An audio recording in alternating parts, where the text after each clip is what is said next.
Hey, good evening, guys. Tush coming at you. Wednesday, April 29th. Just coming up to 9:20 in the evening. And we're just out in the garage just playing around with these shims. We're just going to do some a little bit of measuring and see what the thickness of these shims are. These are from the passenger side of the car. We've got the driver's side over here on the brake back plate.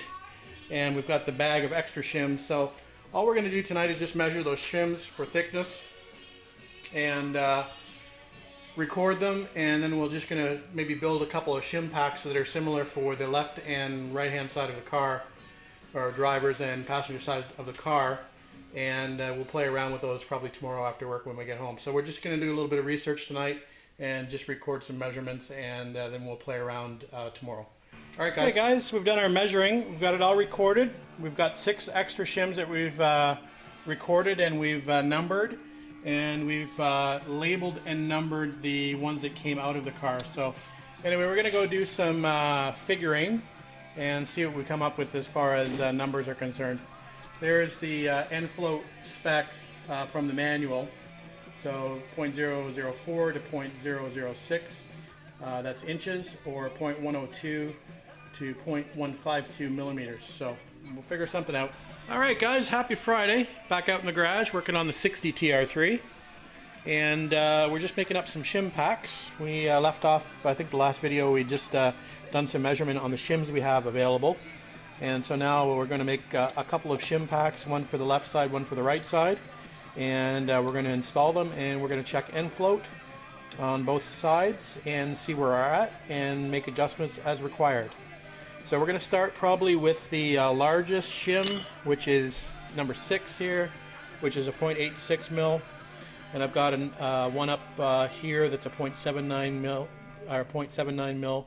So we'll pair those probably with maybe a 20 mil, something like that as a starter, and we'll see where that works out to be. All right, guys. All right, guys. If you ever need a pit crew to change axles in the TR3 quickly, I'm your man. Had these in and out, I don't know how many times, lost count. Anyway, I think we've got the end float set properly. So there's the setup with the dial indicator. So I'll just try to show you this quickly. Anyway, so it is at 0, and we'll just give that axle all the way in. So we'll give that axle a pull all the way out and see where we get. I don't know if you can see that. Let me just get in there with my glasses off. So we're at somewhere around 0.004.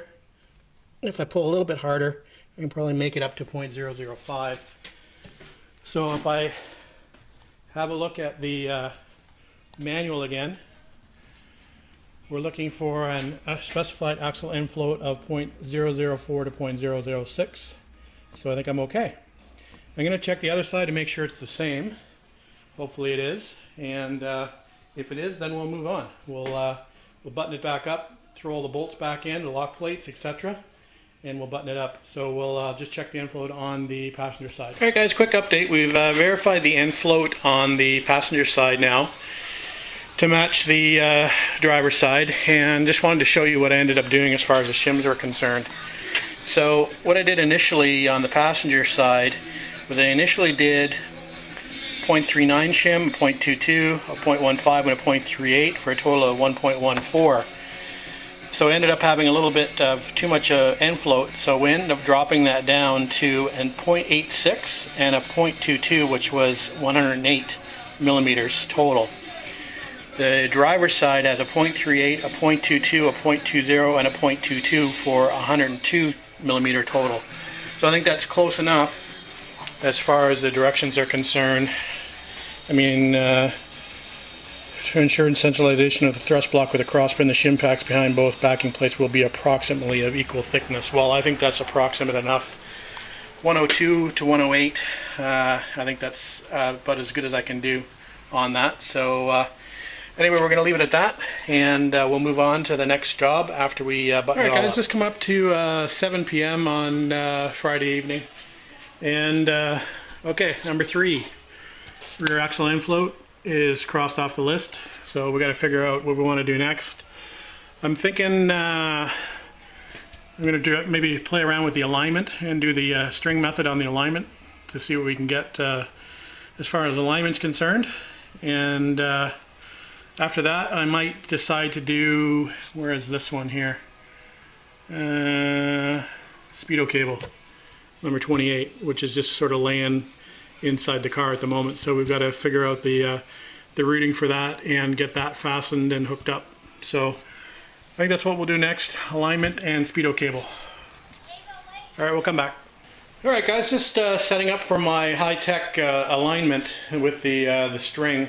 I let the car down in the rear a little bit. I wanted that line to run fairly close to the center of the rim so I can take some measurements off the rim. And we're going to make sure that both sides of this line are parallel to the rear axle. So that's our first step. I actually put the wheel in a straight ahead position, and I've got the tonneau cover on, which pretty much locks that wheel in place. So that's kind of a handy thing to have. So the wheel shouldn't move. I do have a level on there underneath as well, just to do a final check, but it is in the straight ahead position and sort of locked there. So what we're going to do is we're going to start taking some measurements, and we'll set that string up parallel to the rear wheels, and then we'll move on to the front and see how far we're off as far as toe is concerned. So we have the string parallel to the rear rim. So now we've moved up to the front, and we're just taking some measurements off the front rim, and we're taking the measurement off the front rim to the string, and we're at 27.065 on the rear. And if I come to the front, we can probably just see how far off we are towed out if you have a look at the space that's there. And these cars are supposed to be about 1 degree towed in, I believe, so I have to check the toe in spec, but you can see how far towed out that is.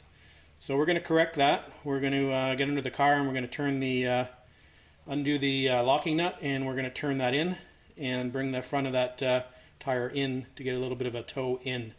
So we'll check that in a minute. Alright guys, not sure how well you're going to be able to see this, but we're under the car, and there's the lock nut that we're going to want to loosen, and we're going to want to tow or bring the toe in towards the car at the front. So we're going to do that with an adjustable wrench. There's flats here, so we're going to turn it. I don't know if you can see that, probably not because I'm blocking the light. There you go. So you can see the flats up there, and we're going to turn on the flats and move it in. Alright guys. Alright guys, after a little bit of fiddling, we've got it to be pretty negative, I think. I'll just show you a quick measurement here with the pointer. So that's just on the lip of the rim, and you can see it across the string there. And then we'll go to the rear of the tire. So there you go. So I think we're pretty good there. I think we'll just leave it fairly neutral for now. It's a heck of a lot better than it was. So what we'll do now is we'll tighten that lock nut down, and we'll move on to the other side. Alright guys, moving on to the driver's side, and I'm not sure if you'll be able to see this or not, but there's the rear of the tire.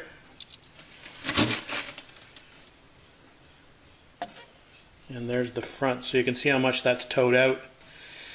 So we'll get under the car and fix that. Again, we'll bring it to neutral. Here's the after on the driver's side. Like I said, it's pretty neutral. So I think we're going to be happy with that for now anyway, as a starter setting. So I'm going to tighten that lock nut, and we'll be done for the night. And we'll go in and upload this, and we'll get back out here tomorrow. So one more thing before I go, I guess. Since we're almost complete this task, we'll cross another item off the list. So where was that? Alignment, string method. Done. Alright, I think tomorrow what we'll work on is that speedometer cable. Where is that one again?